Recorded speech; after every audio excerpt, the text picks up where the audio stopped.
Danielle here.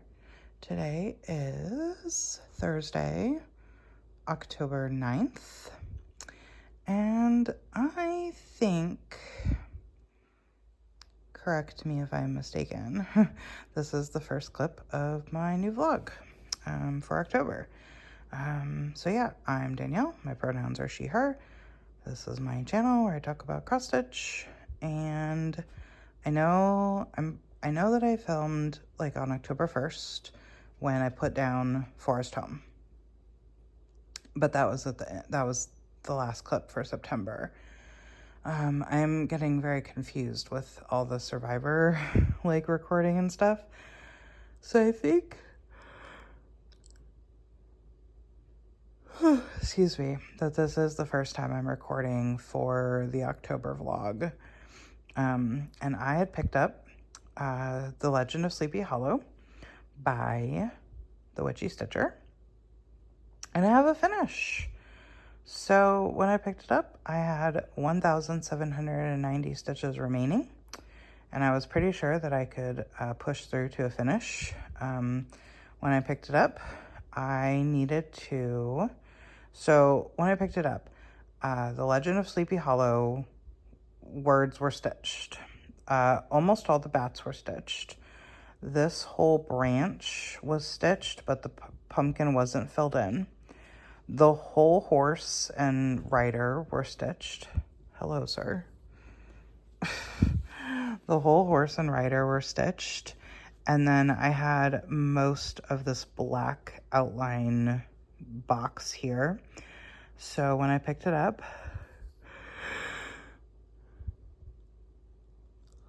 excuse me, I finished outlining, or finished, making the box. I did that branch over there on the right-hand side, and then I started filling in pumpkins with the two different orange colors, and filling in the two different orange colors down here.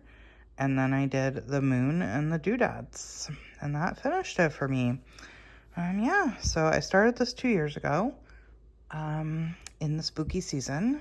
I had, if you haven't been here for the whole time, I had the Glendon Place Sleepy Hollow as a whip way back when. Like, I started that, I think, in 2021. And it was in 2023 that I realized that I just could not stitch that piece. It was too big, too intricate, for a subject matter that like isn't my favorite. But I had wanted to stitch it for my husband. And actually, I don't remember what I was looking for, but I was on Etsy looking for something completely different, but still in the Halloween, like, spooky season type. I think I might have been looking for like Hocus Pocus patterns, actually. And this came up, and I was like, oh, that would be a much easier stitch. My husband definitely likes the whole Sleepy Hollow Headless Horseman vibe. So I bought this pattern, and I decided to, I believe I gave the whip and the materials to Michelle from Bindi Stitchy to do as part of her charity auction de-stash stuff. And I started this one 2 years ago. So, oh, and I stitched it on, this is a 16 count Picture This Plus. I believe the color is Rubius. It's either Rubius or Rubicon. I can never remember. But I always get lots of compliments on this fabric. Funny enough, my Instagram account got tagged by the DMC Instagram account, featuring me for their post was like, who's ready to stitch spooky stuff? And they had screenshot a bunch of pictures from accounts and posted them, and then to credit the people, the accounts, they just tagged us. But what was funny was when I had done the post, this post was from 2 years ago, and I had posted both my progress photo, which I believe at the time was just, I think it was just The Legend of Sleepy Hollow. I don't know if I had more than that. and I posted the cover photo separately so people could see what it would look like. They screen grabbed the cover photo and tagged my account. So in the comments, I kindly was like, thank you so much for featuring me. However, that actual picture is, credit should go to the Witchy Stitcher. So, but I'm gonna, when I post this, I'm gonna tag DMC and be like, hey, that whip that you featured me for, I finished it. So that was funny. But I do get lots of compliments on the fabric. Like I said, it's Picture This Plus Rubius or Rubicon. I want to say Rubius. It's definitely several years old. I mean, I started this 2 years ago, so I had it in my stash 2 years ago. But yeah, so the plan now is I have 2 new starts that I want to do this month. One is it's called Salem in Memoriam by the Witchy Stitcher. And the other is Salem Remembered by the Primitive Needle. And I have both of them. Well, I have Salem Remembered kitted up. There was a whole story that I know I told in my last Flosstube about the Salem Memoriam piece by the Witchy Stitcher. So I don't want to say I have it kitted up because technically I think the pattern calls for black and white and maybe a gray. All I have is, when I was at Stitch New England, I bought a piece of fabric and I bought an NPI silk that's like so brown it's almost black. And that's what I was going to use to stitch the pattern that I bought in the first place. And then I decided not to stitch that pattern. But because, like I said, it's so brown it's almost black, I'm just going to go ahead and still use that floss for what should be the black. So I'm going to start one of those 2. I don't know yet. I pulled them both. I pulled them both downstairs. And but I have to do my Survivor stitching first because it's Thursday. I just finished watching Survivor a couple hours ago. So I owe 400 stitches to Beachcomber and 125 stitches to Acorns and Friends. No love this week for Coffee and Eggs. So I'm going to do that before I do anything else, but you will see that before you see this, because I load those separately. So yeah, gonna do my Survivor stitching and then get back to spooky season stitching. I will see y'all in the next clip. Bye!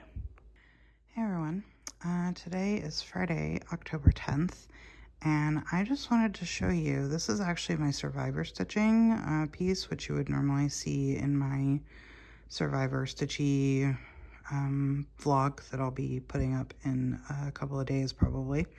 But I'm just going to include this in my normal October Flosstube. So I just wanted to share a trick with you.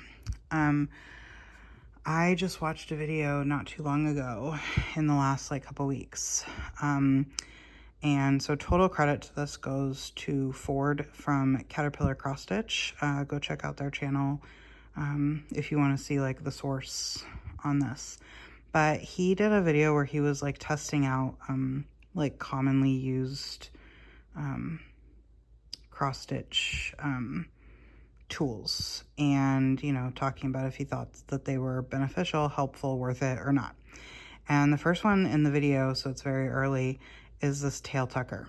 And so I own this tail tucker because sometimes there are times when you cannot get your needle, your thread is too short because you played floss chicken, or just recently also, this would have been helpful because I had to rip back stitches. And so the less stitches you have to rip out, the more helpful that is. So anyway, as soon as he started using this tail tucker thing, he pointed out one of the things that I hate about it, which is that it's so hard actually to get this thing run under your stitches. And it truly is. You have to sit there and wiggle it back and forth so hard. And then but the most frustrating thing for me is that once I get it under my stitches and I'm ready to actually pull my tail through with it, I have a really hard time separating this wire far enough. And then like, there's no way that I can just grab the tail and pull it through. I always end up having to use tweezers. So whenever I'm in a situation like this where I have to tuck a tail in some other way besides just using my needle to tuck it, it takes a really long time and it's frustrating. So he showed what I just thought to be the most genius thing, and I'm actually going to throw away this tail tucker because I will never do anything different again. And I just wanted to show you because I believe that we should share our knowledge. So what we're going to do instead is I have taken just an Ort piece of floss, right? This is going to be challenging for me to show you this. Hold on. Okay, I apologize for this angle, but this is what's going to have to work. So I have taken this Ort piece of floss, sorry for the lack of focus, and I've threaded my needle as if I'm going to do a loop start, but I am not going to do any such thing. I'm going to take this and I'm going to run my needle under my floss, which I have to loosen it's too close to my Q-snap. So I'm going to run my needle under my floss. Hold please while I run my needle under my floss. Okay, so I have run the needle under my floss, and you can see I have a huge loop on the end there. So because that loop is so big, it allowed me so easily to just grab my floss and put it through the loop. Hope you can see that the orange floss is running through the white. And then we're just gonna pull, which it's gonna record. There we go. Look at how easy. This would be much easier if I had my second hand. There we go. Look at that. And now it's tucked, and I didn't have to, like, you know, play thread chicken with the needle. I didn't have to use that stupid little wire thing. That took seconds. I mean, truly, if I was not filming this, and could have just like loaded up the needle, run it under and pulled it, like it would have taken me, you know, finding the appropriate sized Ort and threading the needle took longer than tucking that tail. So anyway, I'm gonna include this in my October Flosstube to share the knowledge, because we all need to learn these things and know how to do things the easiest way. And yeah, so anyway, I just had to show it because it became relevant. So again, go check out that video if you want the source. I will try to remember to link it in the description below. All right, see you in the next clip. Bye. Hey everyone, Danielle here. Today is just barely Sunday, October 19th.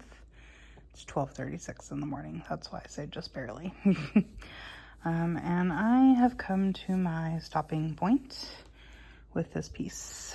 This was my new start. It is called Salem in Memoriam by the Witchy Stitcher. I am stitching it with this NPI silk.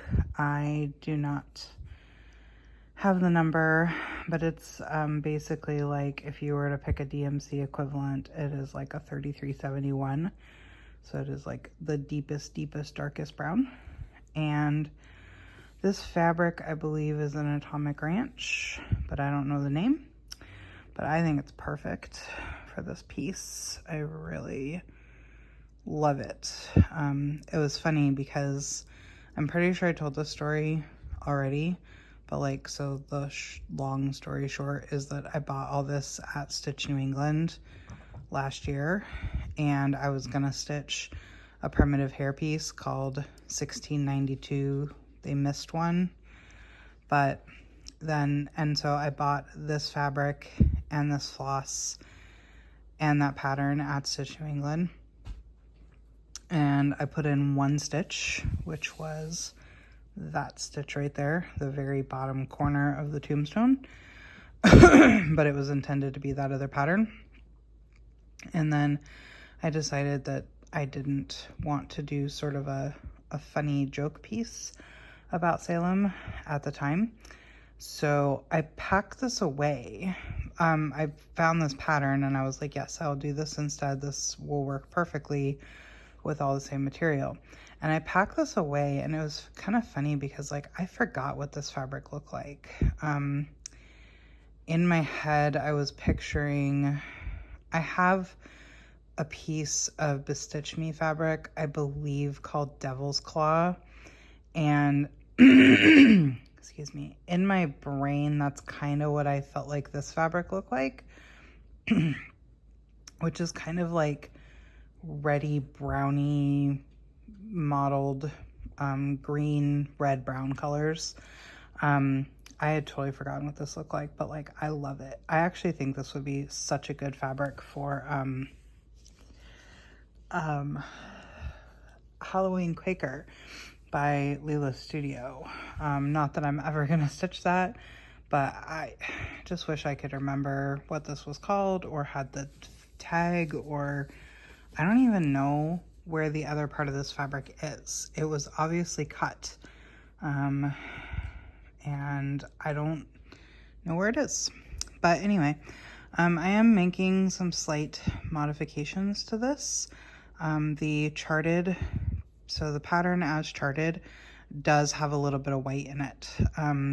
These little like dots, not all of the dots, but these three, and like that middle spot of this motif here, and these doodads, and then down at the bottom, next to In Memoriam, there's supposed to be two little white dots, and then I think in the little doodads down in that line, there's supposed to be white dots, and then this tombstone angel face is supposed to be filled in with white, and then there's two more doodads like down here somewhere. Those were also supposed to be white. I have opted to omit the white. There are certain spots like right here and right here where I am just turning it into this brown color instead, but there are other places like the fill-in in these dots and the fill-in on the face that I am just going to not do, because I just love this fabric so much that I want it to just be this fabric. So that took out a few stitches from the pattern, not too many though, but I did somewhere in the neighborhood of like 1,700, maybe 1,800 stitches on this. I know that I got to 67% done, so I'm 2/3 of the way done, and there was only about 800 something, maybe 860 stitches left. And yeah, I'm gonna go ahead and put it down. It did kill me a little bit to not finish out the angel on the tombstone, but I think what I'm gonna do is when I pick this back up, I will stitch, all I have left to stitch on this is Salem Witch Trial or Trials, and then it says 1692-1693. So I think when I pick this back up, I will stitch all the words and numbers, and then I will finish the angel tombstone. Yeah, so I really like this. It was kind of boring stitching though. A lot of it was, because as you can see, there's like a ton of straight lines. Y'all have no idea how happy I was when I realized. So like I counted, so I did the bottom first, okay? Because I was starting with that stitch, like I showed you. I had this one stitch here, and I didn't even really remember like which way I had oriented this fabric for that pattern, but I was like, well, yeah, I could have ripped it out, but I liked the idea that it was, yes ma'am, I liked the idea that it still had that stitch in it, right? So I started there and I went, you know, across the bottom, did the whole bottom of the tombstone, did In Memoriam, and then I started these lines and had to count up So when I realized, I thought I was going to have to count those lines again for the other side, but I came up and I did all this, and then I realized, like somewhere around here, I realized, oh, I'm going to be tackling those lines from the top, which means I don't have to count because my bottom of my tombstone was already in. So I was very happy when I realized I did not have to count the lines a second time. And then these were kind of boring, but I did do a lot of stitching on this, almost exclusively, honestly, while I watched like my Halloween / spooky season movies. And on Instagram, I did hashtag Halloween movie marathon stitching. And so I would take my before picture, and then I would take a picture of the title screen of the movie that I was watching, and then I would take an after picture, and I would, say how many stitches I got done. And so basically just like a what parade progress. I find that doing a challenge like that is both extremely helpful and extremely detrimental. Let me explain. So like I find it extremely helpful because I will hyper focus on the stitching. If I have challenged myself to see how many stitches I can get in an allotted period of time, be that a whip parade or a movie, or I could do this like with Flosstube as well. I get very hyper focused, and I will, to the point of if I, stop stitching to do anything, like if I check my email or if I, just pick up the phone to like, I don't even know, like if I stop stitching to do anything, I will pause whatever it is I'm watching. And so I will not let like a minute of the show or movie or whatever go on without me stitching. But also, so that's because like sometimes I often find that like I will, get sucked into something else. I'll put the stitching down, but like when I'm doing the challenge, it's like in order for me to make progress on my night, like I have to pick the stitching back up, or I have to switch to watching, something else that isn't related to my stitching challenge. However, I also find where it's detrimental is that like sometimes I'm trying to get through the Halloween movies, in this season. And I was finding myself sometimes like not wanting to watch a movie because I couldn't stitch at the same time. And also, like I didn't necessarily always feel like I could pick up my stitching if I couldn't watch a Halloween movie. So it is both very effective for me and also a little detrimental. But yeah, I definitely did not stitch during every Halloween movie, and I definitely did not do the challenge during every Halloween movie. Actually, one of them for Wicked, I meant to be doing the challenge, but I forgot to take my like starting photo, and I got like 60 stitches in before I realized that. So I was like, well, never mind. But yeah, so that is this piece. Plans are that first I'm going to do my Survivor stitching because it's Sunday. Survivor was on Wednesday, and I haven't done my Survivor stitching yet. It is, I believe, is it 325 stitches I need to do? 150 for vote out, 50 for an idol, so that's 200, and then 125 for reward immunity. So 325 stitches across 3 pieces. So I need to do that tonight. And then I'm going to make a start on Salem Remembered by the Primitive Needle. Yeah, so, all right, that's it for this clip. See y'all in the next one. Bye. Hey, y'all. It is currently Saturday, November 1st. I'm bringing you my October wrap-up clip. Yeah, I actually have a lot to catch you up on because I did some other stuff and I just was like, I'll just film it all in one little clip. But the main thing that I did since I recorded last was I started Salem Remembered by the Primitive Needle. And this was my unicorn chart. I went to Salem last year, not too far off of this time. It was like the third week of October.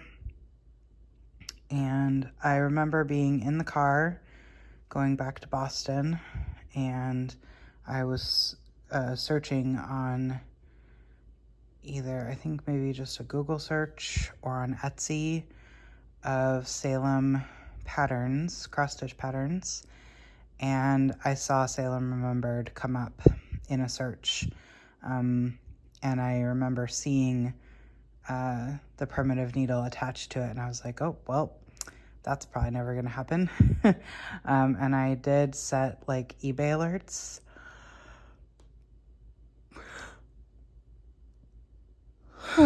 Sorry, y'all, Flosstube yawns.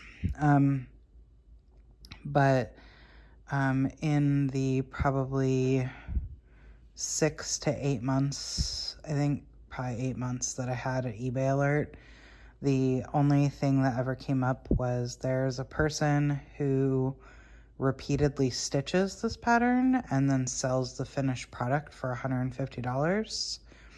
And then also after Mariah started digitizing the charts, somebody did put their paper copy of it up for, of course, still way too expensive. I tried to be like, you know that this is no longer out of print, right? And they were like, oh, well, the paper copy inherently holds its value. Which I just don't think is true. Like, there are people that will argue that, you know, the paper is still collectible and the paper is out of print.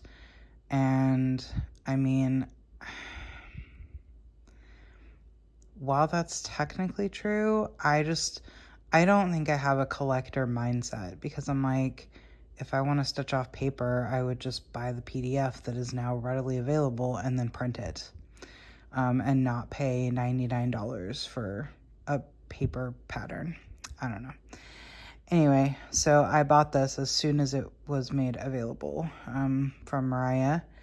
And yeah, so when I went to kit it up, I tried to pull the called for floss, which there's only 3 colors. You can see all 3 colors here. And so unfortunately, the orange color no longer existed. It's not made anymore. And the green color, this is the called for that I pulled, which I think it's called like, it's a Silken Colors, I think called like Tuscan something. The word olive might be in the title of it too. And it still looked, from what I could tell of the cover photo, because this is such a large piece, the cover photo is a little grainy. Like when you try to zoom in, it's just, you can't really see a lot of detail. But it gave similar enough vibes that I went ahead and just bought the called for green. Or the orangey color, I just went ahead and pulled. This is a Belle Soie that I cannot remember the name of. That I didn't want it to be like obnoxiously orange. I wanted it to be a little bit more of like a rusty orange, and I think that's what I accomplished here. And then for the darkest color, that color, the called for, is still made, and I pulled it, but it didn't look dissimilar from this olivey greeny color. And while I can tell from the cover photo that the dark color does have a green undertone to it, if you just looked at the cover photo without zooming in, without giving it too much thought, you would think it's black. And so I wanted a darker, I wanted that dark vibe, but I didn't want to just go with like a stark 310. So this is actually called Eggplant. I believe it's a gentle art. There is a tiny bit, there's like one spot halfway through the length of floss that kind of has a very light, has like a light streak through it. But since I loop start, you don't really end up seeing that anywhere. Admittedly, it does just look like black. But I'm okay with that. And I still think it's I think it's coming across softer than just 310 would. But yeah, so this is how far I got. I did 1,849 stitches on this. The whole project's like 5,500 something. So I don't remember what my percentage ended up being. It's like 27 or 30%. I don't think I didn't get to a third, but I got over a quarter. I had wanted to do one more name, because one more name would have kind of almost evened it up to where I brought the border to. Basically would have filled my Q-snap. I know I could go down a little bit more, but not without like moving magnets and stuff. But I just sort of ran out of time and ran out of steam on this. Honestly, once I got these two names done, I saw that this name and the next name were quite long. And I was like, oh boy. So unfortunately, all I have left for the foreseeable future is names and border. And then these little stars and keys do repeat going down. I think there's moons as well, stars, moons, and keys. That's all I have for the foreseeable future. So, but the next name was long. It was Susanna Martin, and I did not have it in me to do it. So I stopped. But it was funny because on one night, I had gotten Elizabeth. I didn't have the H in yet, or how. And I told my husband, I said, I am physically incapable of putting this away mid-name. So I did have to finish the name before I could put this down. But yeah, I love it. I'm very happy and thankful to own my unicorn chart. But yeah, so then now I didn't quite do this in this order. I had taken a little break to do these next two things, and then I came back to this. So I was going to Acorns. Here's the dog. He's half covered by Blanky. So I was going to Acorns for Stitch Group. And the thing of it was that after the Stitch Group, I was going to a comedy show at like one of our theaters, concert halls. And normally when I go to Acorns, I take a backpack with all my stitching stuff. And I did not think that it would be smart to try to take a backpack to a theater, because they do have like fairly strict bag policies, and I just didn't know if I could even take a backpack in. So I was like, okay, so I need to just take bare minimum things with me. And so I was like, what should I do? I was like, I could take a Quirky Quaker and just have my fabric, a couple flosses, a needle threader, my glasses, just the bare minimums, right? So I had had kind of had it in my head that I wanted to do a Quirky Quaker or two before the month was up. And the one that was really, I think there was 3 Halloween ones that I haven't done, which was the ghost, the witch hat, and the skeleton. And the ghost was really in my head. And what was also in my head was I have this fabric from Oblong Meow. And it was funny because I bought the fabric as a mistake. I watch Andrew the Runner Stitcher, and he, for the longest time, well, I guess the last year, because he started it last year, had been showing his project. It was like, what was it? Creepy frosted cottage. It's something. It's some little Halloween Christmas mashup. I don't remember who the designer is or anything, but he was stitching it on an oblong meow fabric called Witch's Brew. And every time he showed that fabric, I was just like, oh, I just love that. I don't know what I would ever stitch on it, but I love it. So finally, one day, several months ago, I got on Etsy, got on Oblong Meow shop, and when I saw ectoplasm, for some reason thought that that was the fabric he was using. And so I ordered it. And then when I got it in person, I was like, oh, this doesn't look anything like what he's using. But I was like, well, that's okay, whatever. It's fine. Sometimes that happens and it's okay. But then, a couple months later, which this wasn't too long ago, maybe just like a month ago, he was showing it when he finished. He was either finished with it or it was like one stitchy session before he finished it. And he said the name Witch's Brew. And I was like, you know what? That just is ringing different in my head. I was like, Danielle, what did you order? Hold, please. I had to take a sip. I was like, Danielle, what did you order?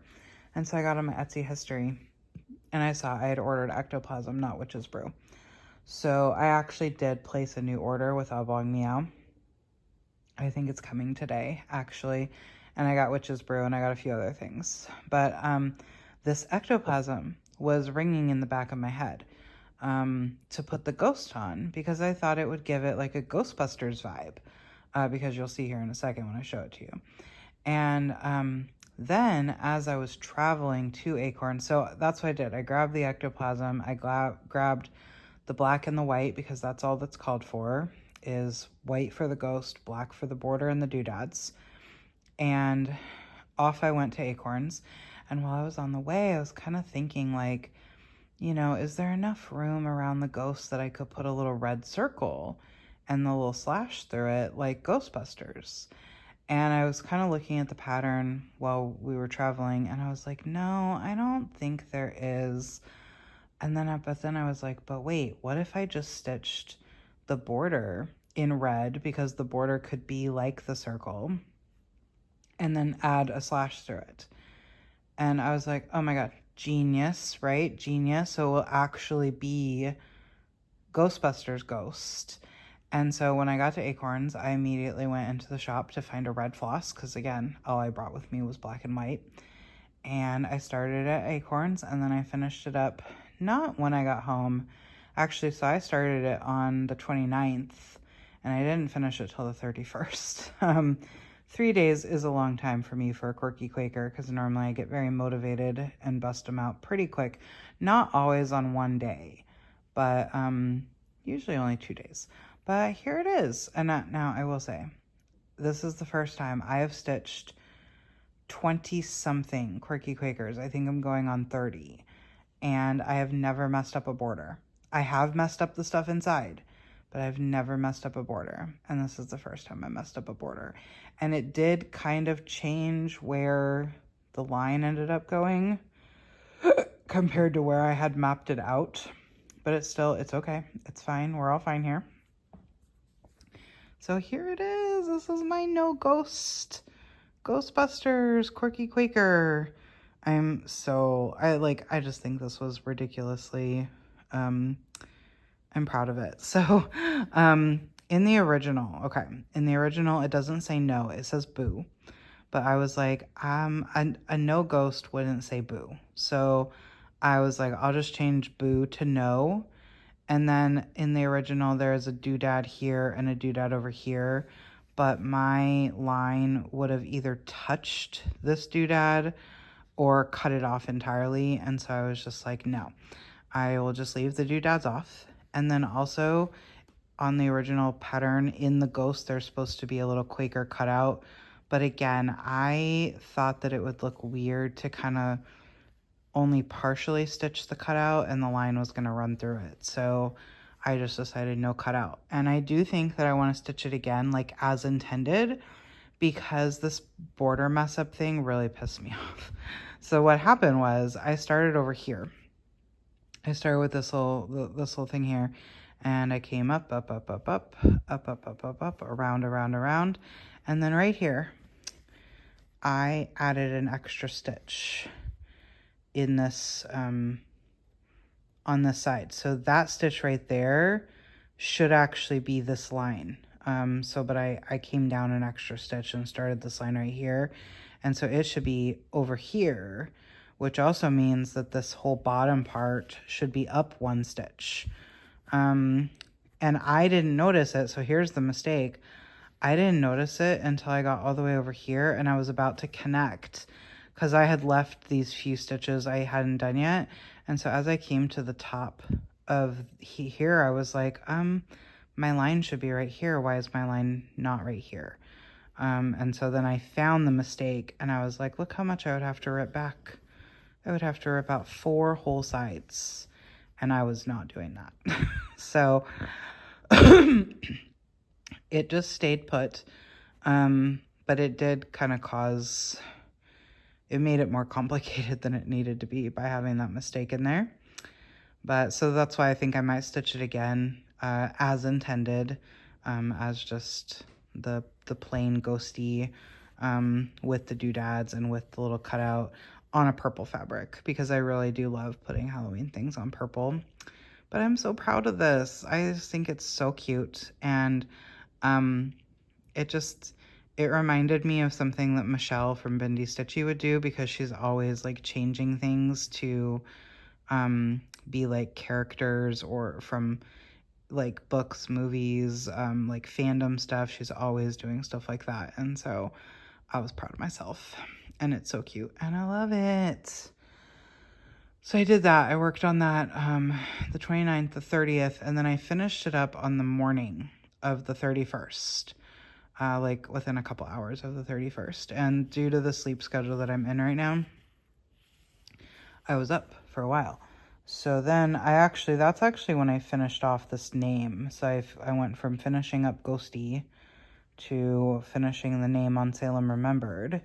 And then the next thing that I wanted to do before Halloween was over was I had seen on Etsy this cool pattern. Very simple pattern, obviously. It's only 537 stitches of a little jack-o'-lantern face. And I was like, how fun would that be to put on orange fabric? And I think I have a couple pieces in my stash that are orange, in the orange family, but I really wanted it to be like pumpkin orange, And so I don't remember when this was, but within the last couple of months, I know what happened.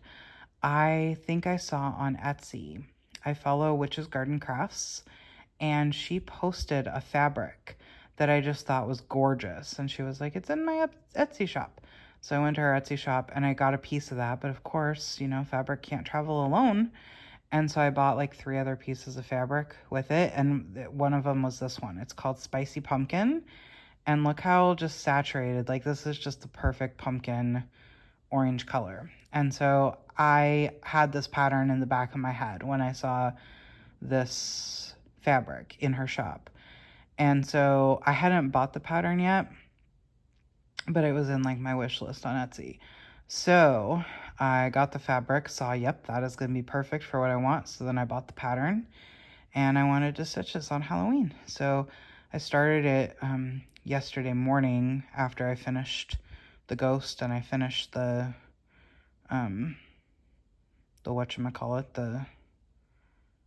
the name on Salem Remembered. I went ahead and started this, and I got the 2 eyes done and not quite half the mouth, maybe like a third of the mouth done before I went to bed for a few hours. I'm trying desperately to preserve the sleep schedule that I'm in for the airport on Monday. So I deliberately only allowed myself to sleep like for 3 hours, and then I had an appointment to go to, and then we picked up pizza for dinner and came home. And so then I continued on this, and we were watching like Hocus Pocus and we watched the Charlie Brown Great Pumpkin and the Garfield Halloween special, and I finished this up. So it's so cute. And I think I want to have it turned into a pillow. And I'm going to ask if at all possible, if the finisher could make it a pumpkin shape. I think that would be really fun and cute. I don't know if I've left them enough fabric to do that, but yeah, so I actually don't, well, I guess in theory I will be back at Acorns at the end of November, because there will be a stitch group at the end of November. And y'all, I really got to get my act together and I've been wanting to take in Sleepy Hollow for framing, and I've been there twice, and I haven't gotten my life together enough to get it washed and ironed. At the same time, I want to drop off my Caroline Manning Christmas piece that was the part of the round robin last year. Haven't washed or ironed it. And then yeah, I need to get my life together and like drop things off for finishing. I have 2 things that are out right now, but I don't know if I'll get them before the end of the year, because I've told the finisher, hey, like if people have Christmas deadlines, prioritize them. I don't have a deadline on anything. But yeah, so that concludes the October stitching. I stitched, actually, so this stitch day yesterday is one of my best stitch days ever. It was 855 stitches for the day, between the Ghosty Salem Remembered and this. For the month of October, I did 8,806 stitches. I stitched 30 days out of 31. So it was a really good month. I'm really happy with that, especially because November is gonna suck. November is straight up gonna be terrible because I'm on vacation for a whole week, basically, Monday through Saturday. I think I run my weeks Monday through Sunday. So I'm gonna in order to get any stitches for the week, I will have to stitch the Sunday that I get back. I get back late on Saturday. So we'll see. Like, I could just be too exhausted to stitch on that Sunday. But so basically a whole week is gone. I could take stitching with me, but it doesn't mean I'm going to stitch. And I just know myself well enough to know. It was funny, my friend who's going with me was like, "Are you bringing your stitching?" I was like, "No, ma'am. No." I was like, "Esperanza, you have not met Vacation Danielle. Vacation Danielle is a beast. Vacation Danielle leaves the hotel at 8 o'clock in the morning and does not get back to the hotel until 10:30 at night. Vacation Danielle, when she's in the hotel room, only has the energy to lay on the bed and scroll on my phone." Like, I don't, so like all my YouTube's gonna pile up, all my shows that I normally watch, so like Survivor, Amazing Race, Dancing with the Stars, that's all gonna pile up. I do not, like, when I am on vacation, I am on vacation. I am going hard. So I was like, no, I do not bother to bring the stitching because I know I'm not going to stitch.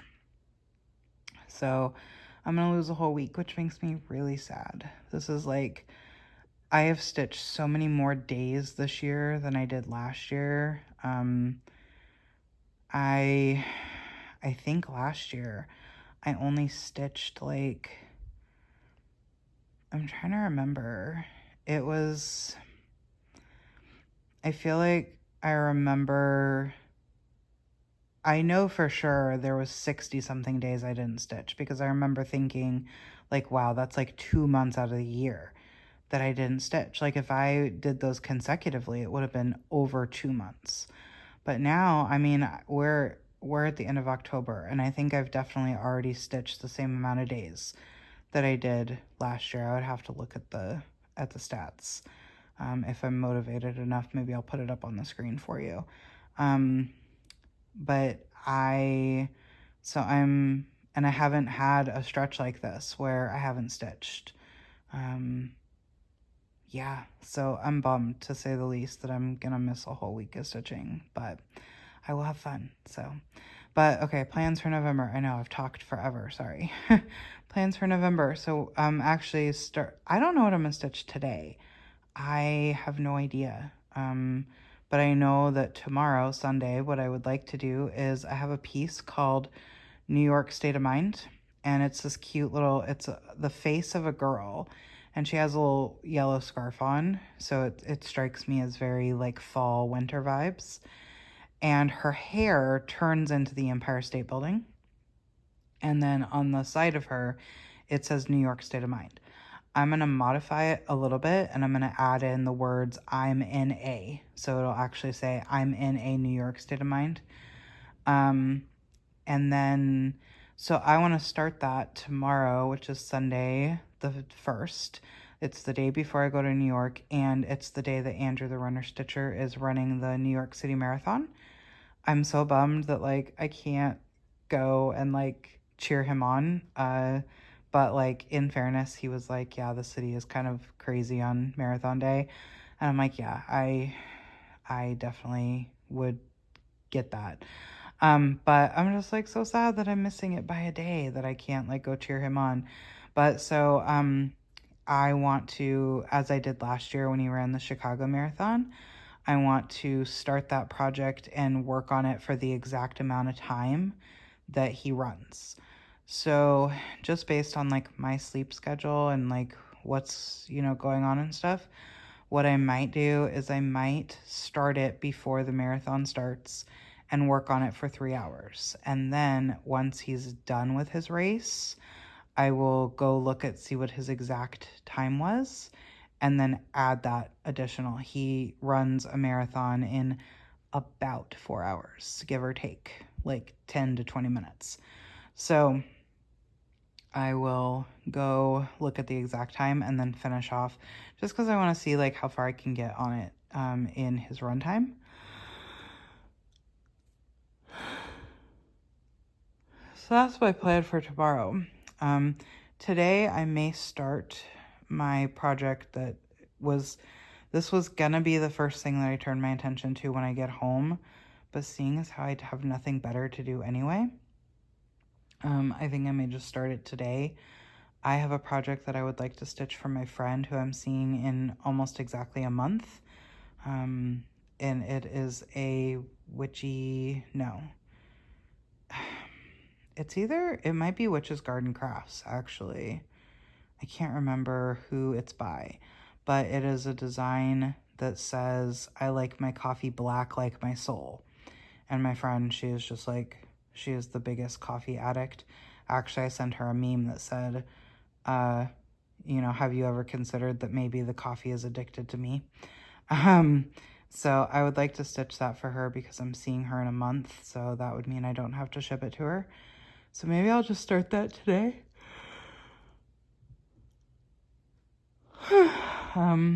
And then if I have any additional stitchy time tomorrow, beyond the approximately 4 hours that I'll put in on New York State of Mind, I will work on that, and then I'll be gone. And so then my first priority will be finishing, I'll be finishing the coffee piece because, again, I'm seeing her in a month, so that's priority number 1. I don't know if I'll finish New York State of Mind. I can't remember how many stitches it is. It might be a little bit more than I want to do in one, session. Not session, but, one working on a project session.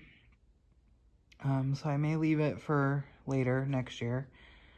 And then I want to turn my attention to Christmas. So I have 4 things for Christmas. Yes, I have 4 Christmas projects, 3 of which I hope to finish.